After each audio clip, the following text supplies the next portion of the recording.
Gnome, blessings, fellow Gnomians, and happy Father's Day to all the dads, stepdads, granddads, dog dads, plant dads, spiritual father figures, or anyone filling in for that sort of role.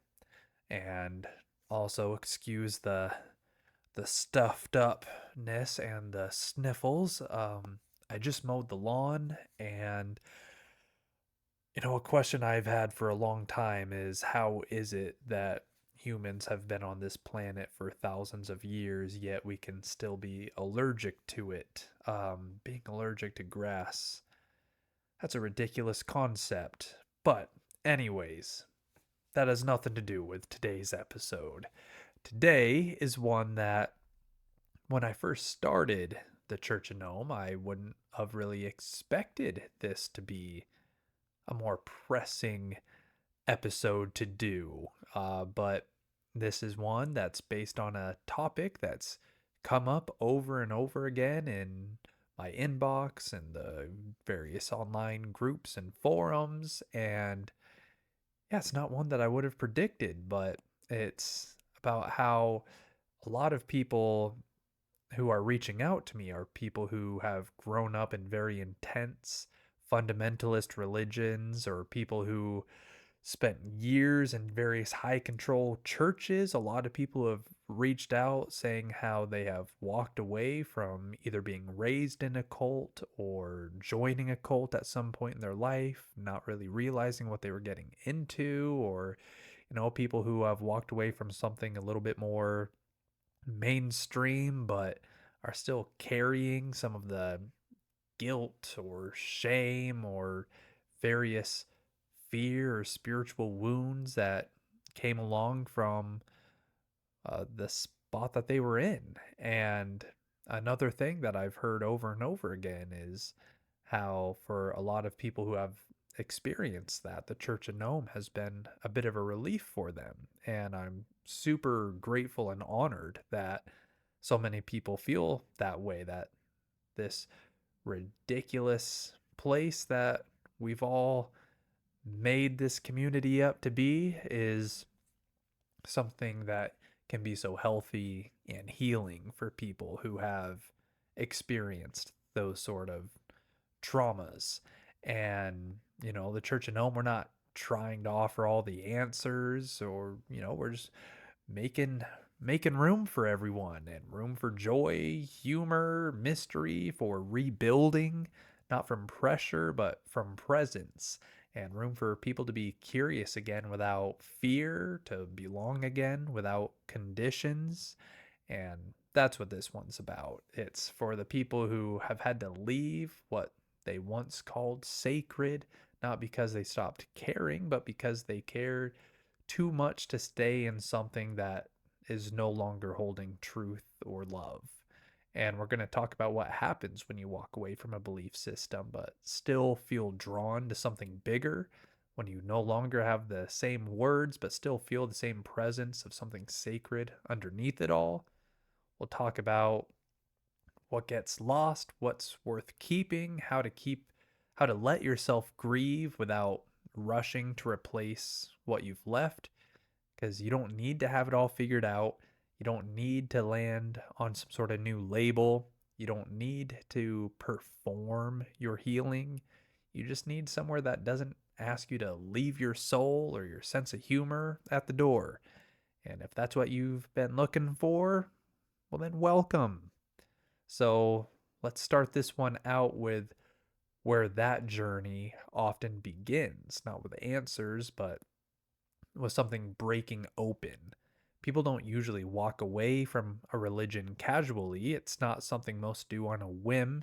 It often comes slowly, painfully, quietly, and sometimes with more grief than what would be expected. And for some, the decision, it does happen in a moment, an undeniable moment of harm, hypocrisy, or heartbreak. And for others, it can just be over years and years, like an unraveling sweater. And you start to feel a tension that you can't maybe name, or a dissonance between what you were told to believe and what you feel. inside your own body. You sit in a room full of people saying the right things and you suddenly realize, you're not really there anymore. Maybe you can't even explain it to the people around you because it's not just one thing, it's tons and tons of little things. Start to notice that, maybe the language is actually rooted in fear or unspoken rules about who's acceptable, that, the guilt that keeps showing up even when you feel like your soul's dry, or maybe it's even simpler than that. You just outgrew it, and that's not failure, that's life. And some people leave because they're told that they have to choose between being who they are and being loved by God. Some leave because their questions were never really welcomed, only silence. Some leave because what once felt like home now feels like a room that they're no longer able to breathe in. Some stay for years in those situations, even when it hurts, because leaving feels like they're losing their history, their family, their entire identity. So if you've left or you're thinking of leaving, I want you to hear very clearly that you're not betraying something sacred by walking away from something that just no longer is. You're not lost, you're listening. You're not rejecting the sacred, you're refusing to settle for a version of it that's causing harm. And maybe no one said that to you when you stepped away, so I will. And it does take immense courage to walk away from a belief system that, helped shape you, maybe to leave a church, a doctrine, a story, a community, not because you're angry, but because you're being honest with yourself. And it's okay to grieve what you've left, even if you had to leave it, even if you're sure it really was that right choice. It's okay to miss the music, the ritual, the sense of certainty, the people that you used to feel close to. You can love what it once gave you and still know that you can't go back to it. Leaving doesn't mean that you've stopped caring. Sometimes it means that you care too much to stay where love became conditional, where truth was weaponized, where your identity or your questions were too much for the walls that held you. And you're not alone in this. And you're leaving it. That's not the end. It might just be the beginning of something that's a lot more true for yourself.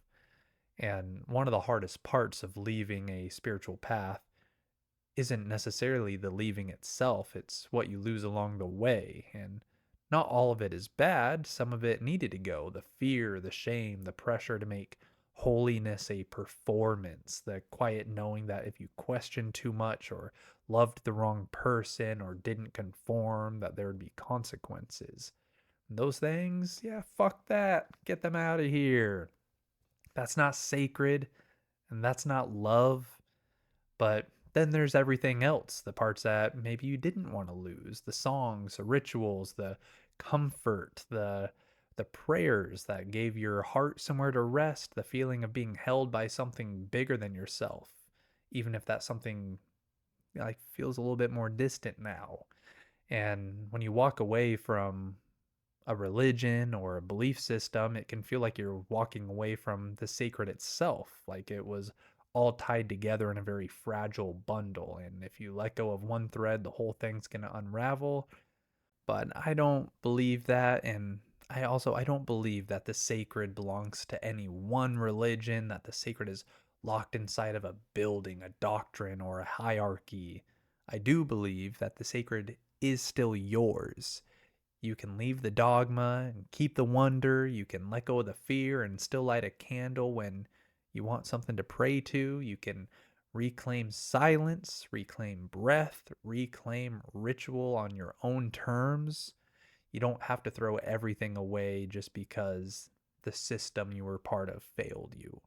It can be healthy to reflect on that. And, what did you lose that maybe you didn't want to lose, or what part of your old tradition actually brought you some sort of peace or meaning or beauty that, ended out getting tangled up in the fear? And what would it look like for you if you just grabbed those pieces that worked for you and, get rid of the rest of it?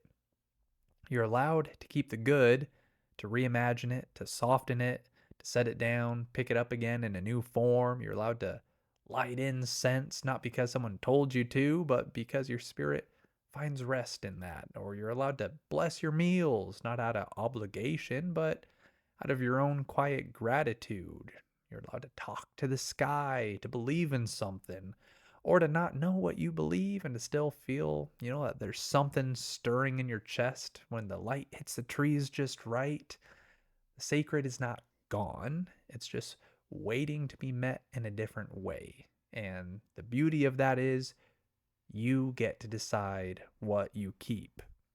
So, one of the strangest parts of leaving a belief system, especially one that gave you clear answers, is what can come next. The silence, the not knowing, the place in between, not where you were, but not quite sure where you're going either, can feel like, being spiritually untethered, like you've stepped off the path and now you're just wandering. You might miss the clarity, the structure, the way things used to make sense, even if they came with fear and pressure. And now you're asking new questions, or maybe you're tired of asking anything at all. This space, this in between, it can be tender, frustrating, but that's also deeply sacred because here's what many religions don't prepare us for: ambiguity can be holy. Not everything that's uncertain is broken. Not every mystery needs to be solved, and not every spiritual path needs a map. Sometimes faith looks like sitting in the middle of not knowing and just choosing to stay open. There's a quiet strength in that, a deeper kind of reverence, not the kind built on answers, but on presence. You don't need to rebuild your beliefs overnight. You don't need to find a new label. You don't need to figure out whether you're spiritual, religious, mystical, agnostic, all of the above, none of the above. Just stay honest with yourself and stay present. To pay attention to what still feels real, what moves you, what quiets you, what awakens something inside of you. There's wisdom in that wandering. There's holiness in the pause. There's clarity that, it grows like moss, soft, slow, hidden at first. So if you feel like you're floating right now, not fully grounded in any belief, unsure of what's next, I want to remind you that you haven't lost your way. You've just outgrown the one that you were told was the only way. And the sacred, it's not waiting at the destination, it's already walking right beside you. So if you've left a path and if you're sitting in the ambiguity, if you're still carrying that quiet hunger for meaning but no longer want the map that you were handed, you might be wondering, is there anything left that's still sacred? And the answer is yes, but it just looks different now. Maybe the sacred doesn't come wrapped in certainty. Maybe it doesn't come from a pulpit or a book or a lineage. Maybe it just comes from the soil, from silence, from your own breath. Maybe it comes from something strange, something small, something like a gnome. Now, I know on the surface, gnomes might not seem like the most obvious symbol for a spiritual life, but stay with me.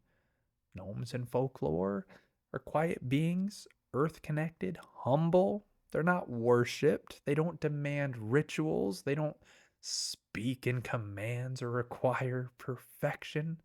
They tend, they care, they observe, they protect, they belong. And that, to me, that's kind of what sacredness is now. Not a list of rules, not something you have to perform to earn, but a way of being in the world that's grounded, honest, and connected. So, the Church of Gnome, I never made this to be a replacement religion. It was never about telling you what to believe. It was about creating a space where people could gather without pressure, a spiritual garden, not a gated system, a space for laughter and grief, skepticism and wonder, presence without performance, for questions that don't need to be resolved, but respected. Maybe the sacred now is letting yourself not know and being okay with that. Maybe it's sitting with a friend and naming what hurts without trying to explain it away. Maybe it's watching the wind move through the trees and knowing, even if you don't understand it, that something in you softens when you do. That's the kind of sacred we're practicing here, and you're welcome to step into it. No test, no theology quiz, no gatekeeping, just you as you are, bringing whatever you still carry from that path you left behind and whatever you're just beginning to grow. You don't need to believe in gnomes to walk the gnomian path, but if you believe in stillness, in kindness, in curiosity, and showing up to life with both reverence and humor, you're already walking it. So, if you've made it this far through the episode, I want to say something very simple and very true, that I see you. I see the way you've carried questions that didn't have safe places to be asked. I see the way you've mourned things that others told you not to grieve. I see how hard it is to walk away from a belief system, not just because of what it taught you, but because of how deeply it shaped your world. Maybe you miss the rituals, the music, the language for things that, you can't quite explain. Or maybe you don't miss any of it at all, but there's still a part of you that quietly aches for connection, for awe, for something real. And I want you to know that you don't have to go back. You don't have to rebuild exactly what you left. And you don't have to stay in the in between forever. But you also don't have to rush. The sacred hasn't gone anywhere. It's just not confined to those old forms. It's in your breath, it's in your questions, it's in the way you notice things other people might overlook. It's in the act of leaving and in the act of listening. And if you're not sure what you believe anymore, or if you believe in anything at all, that's okay. This isn't about belief, it's about presence. You don't have to go back. You don't have to walk alone. There still is room for you. There still is space. And wherever you are now, gnome blessings. Until next time.